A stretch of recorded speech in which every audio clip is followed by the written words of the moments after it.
प्रतिभा 9वीं कक्षा में गणित पढ़ाती थी। वो इतनी मोटी थी कि एक कुर्सी में नहीं समाती थी। उसके लिए कुर्सी में बैठना मुश्किल हो जाता था। एक दिन प्रतिभा ने स्कूल के पियन को बुलाकर कहा, घनश्याम, इस कुर्सी के दोनों हाथ तोड़कर अलग कर दो। क्यों मैडम जी, क्या हुआ? इसके दोनों हाथ मुझे चुभते हैं, मुझे ठीक से बैठने नहीं देते। घनश्याम कुर्सी के दोनों हाथ छूकर देखता है और कहता है, इन्हें तोड़ने में ज्यादा मेहनत नहीं करनी पड़ेगी। आपके वजन के भार से ये पहले ही हिलने लगी है, ये देखिए। घनश्याम कुर्सी के दोनों हाथ हिलाकर प्रतिभा को दिखाता है और एक ही झटके में उन्हें तोड़ देता है। ये लीजिए मैडम जी, ये तो अलग हो गए। अब आपको परेशान नहीं करेंगे, आप आराम से बैठिए। घनश्याम ने इसलिए प्रतिभा की कुर्सी के दोनों हाथ तोड़कर अलग कर दिए थे ताकि प्रतिभा कुर्सी में समा सके। उस दिन जैसे ही वो क्लास में पहुंची, उसने देखा कि ब्लैक बोर्ड पर किसी बच्चे ने हम्टी डम्टी की तस्वीर बना दी थी। बच्चे उसे मजाक में हम्टी डम्टी मैडम कहकर उसका मजाक उड़ाते थे। ब्लैक बोर्ड पर हम्टी डम्टी की तस्वीर देखकर प्रतिभा भड़क जाती है। वो गुस्से में बोली, ये हम्टी डम्टी की तस्वीर किसने बनाई है? किसी बच्चे ने कोई जवाब नहीं दिया। प्रतिभा ने डस्टर से हम्टी डम्टी की तस्वीर मिटा दी। प्रतिभा जानती थी कि उसके मोटापे की वजह से बच्चे उसका बहुत मजाक उड़ाते हैं, लेकिन फिर भी वो अपना मोटापा कम नहीं कर पाती थी, क्योंकि उसे खाने का बहुत शौक था। वो ज्यादातर फास्ट फूड खाया करती थी। स्कूल आने से पहले वो आलू के पराठे खाकर आती थी। लंच में वो मैगी जरूर खाती और स्कूल की छुट्टी के बाद गोलगप्पे, मोमोज और बर्गर खाना उसका पसंदीदा काम था, जिससे उसका वजन दिन पर दिन बढ़ता जा रहा था। लेकिन प्रतिभा का अपने मोटापे की ओर कोई ध्यान ही नहीं था, जिस वजह से बच्चे तो बच्चे, अब स्कूल की दूसरी शिक्षिकाएं भी प्रतिभा का मजाक उड़ाने लगी थी। अपने मोटापे की वजह से वो काफी धीरे धीरे चल पाती थी। वो देखो, प्रतिभा आ रही है, खाने की दुकान। मुझे तो डर लगता है कि इसके चलने से कहीं धरती न फट जाए। पता नहीं धरती माता इसका बोझ कैसे संभाल पाती होंगी। प्रतिभा जानती थी कि स्कूल की दूसरी शिक्षिकाएं भी उसके मोटापे का मजाक उड़ाती हैं, लेकिन फिर भी वो अपना मोटापा कम करने के लिए कुछ नहीं करती थी। एक दिन स्कूल में टीचर्स डे पर खास कार्यक्रम का आयोजन किया गया था। कॉमन रूम में बैठकर सभी शिक्षिकाएं आपस में बातें कर रही थी। मैं तो डिजाइनर साड़ी और पेंसिल हील सैंडल पहन कर आऊंगी। मैं तो लहंगा पहनकर आऊंगी और हाई हील पहनूंगी। सभी शिक्षिकाएं इस तरह से अपना लुक तैयार कर रही थी। प्रतिभा ने भी सोचा, मैं भी डिजाइनर साड़ी और पेंसिल हील सैंडल पहनकर आऊंगी, मैं भी इनकी तरह खूबसूरत दिखूंगी। हालांकि प्रतिभा ने न तो कभी डिजाइनर साड़ी पहनी थी और न ही पेंसिल हील सैंडल, लेकिन सुंदर दिखने की चाहत में उसने टीचर्स डे के दिन डिजाइनर साड़ी और पेंसिल हील सैंडल पहनने की ठान ली। उसी दिन शाम को वो बाजार जाकर अपने लिए डिजाइनर साड़ी और पेंसिल हील सैंडल खरीद लेती है और टीचर्स डे के दिन वो उन्हें पहनकर स्कूल जाती है। सभी बच्चे उस दिन स्टेज शो करते हैं और शो के बाद अनाउंस करते हैं कि आप सभी मैम से अनुरोध है कि आप सभी स्टेज पर आएं और रैंप वॉक करें। अनाउंसमेंट सुनकर सभी शिक्षिकाएं स्टेज पर आ जाती हैं। प्रतिभा भी स्टेज पर आती है। सभी शिक्षिकाएं रैंप पर कैटवॉक करने लगती हैं, लेकिन प्रतिभा जब कैटवॉक करने लगती है तो वो अपने मोटापे के कारण हाई हील सैंडल नहीं संभाल पाती है और स्टेज पर धड़ाम से गिर जाती है। ये सब देखकर सभी बच्चे जोर जोर से हंसने लगते हैं। प्रतिभा को बहुत बुरा लगता है। तब स्कूल की प्रिंसिपल प्रतिभा को उठाती है और सभी बच्चों को डांटकर चुप करा देती हैं। दूसरे दिन प्रतिभा जब स्कूल आती है और बच्चों को पढ़ाने के लिए क्लासरूम में जाती है तो देखती है कि किसी बच्चे ने ब्लैक बोर्ड पर हम्टी डम्टी की तस्वीर बनाई थी, जो कि जमीन पर गिरा हुआ था। वो समझ जाती है कि बच्चे उसी का मजाक उड़ा रहे हैं। उस दिन तो हद ही हो गई। किसी बच्चे ने गोदाम में पड़ी पुरानी कुर्सी लाकर प्रतिभा के टेबल के पास रख दी।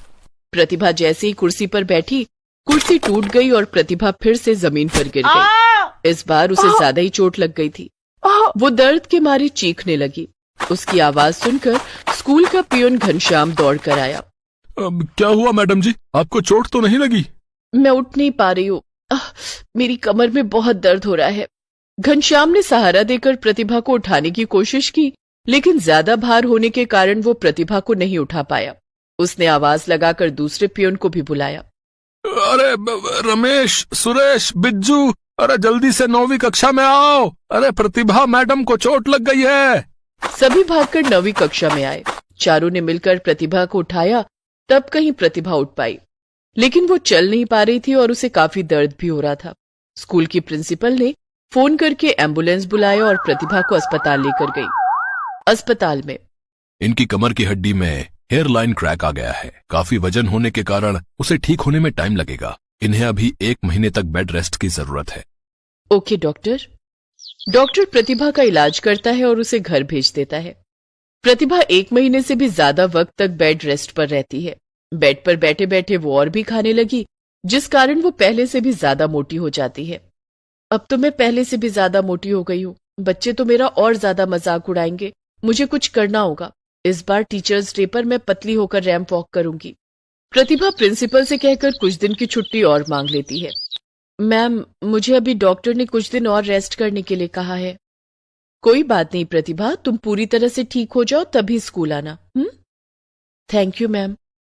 प्रतिभा दूसरे दिन ही योगा क्लासेस ज्वाइन कर लेती है और अपने योगा टीचर से कहती है, मुझे जल्दी से जल्दी पतला होना है। आप कोई ऐसा योगा बताइए जिससे मेरा वजन जल्दी कम हो सके और मेरा फिगर सुंदर हो जाए।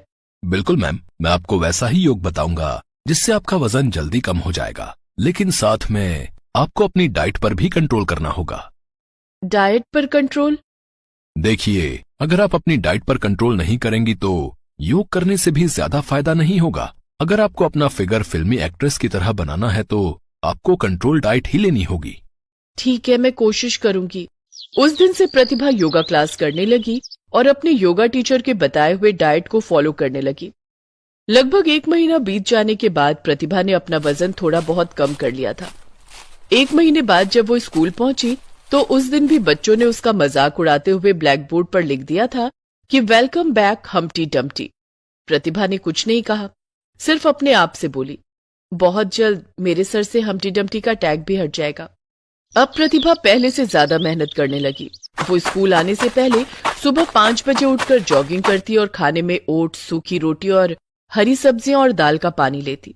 फास्ट फूड को उसने बाय बाय बोल दिया था।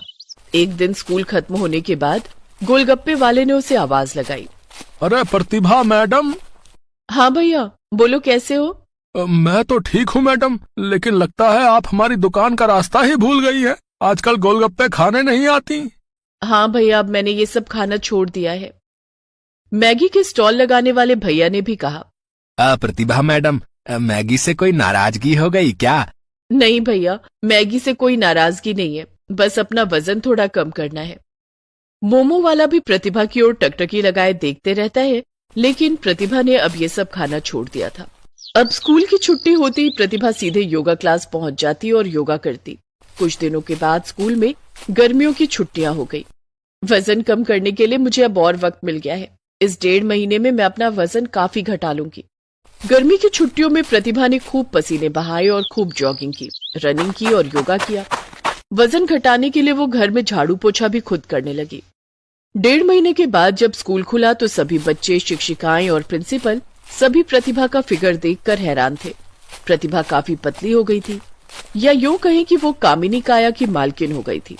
बच्चों ने ब्लैक बोर्ड पर बनाई हुई हम्टी डम्टी की तस्वीर मिटा दी। प्रतिभा के लिए अब नई कुर्सी आई जिसमें कुर्सी के दोनों हाथ सही सलामत थे। लगभग 1.5 महीने के बाद फिर से टीचर्स डे का दिन आ गया। इस बार भी स्कूल में कार्यक्रम था। इस बार भी प्रतिभा ने डिजाइनर साड़ी और पेंसिल हील की सैंडल पहनी थी, लेकिन इस बार वो सबसे सुंदर लग रही थी। अब वो पहले की तरह धीरे धीरे नहीं चलती थी। पेंसिल हील में उसने स्टेज पर कैट वॉक किया, जिसे देखकर सभी बच्चे मंत्रमुग्ध हो गए। प्रतिभा को बेस्ट ब्यूटीफुल फिगर का अवार्ड भी दिया गया। बच्चों ने प्रतिभा से माफी भी मांगी। प्रतिभा ने सभी बच्चों को गले से लगा लिया और हंसते हुए बोली, वैसे हम्टी डम्टी भी बुरा नाम नहीं है। सभी बच्चे हंसने लगे।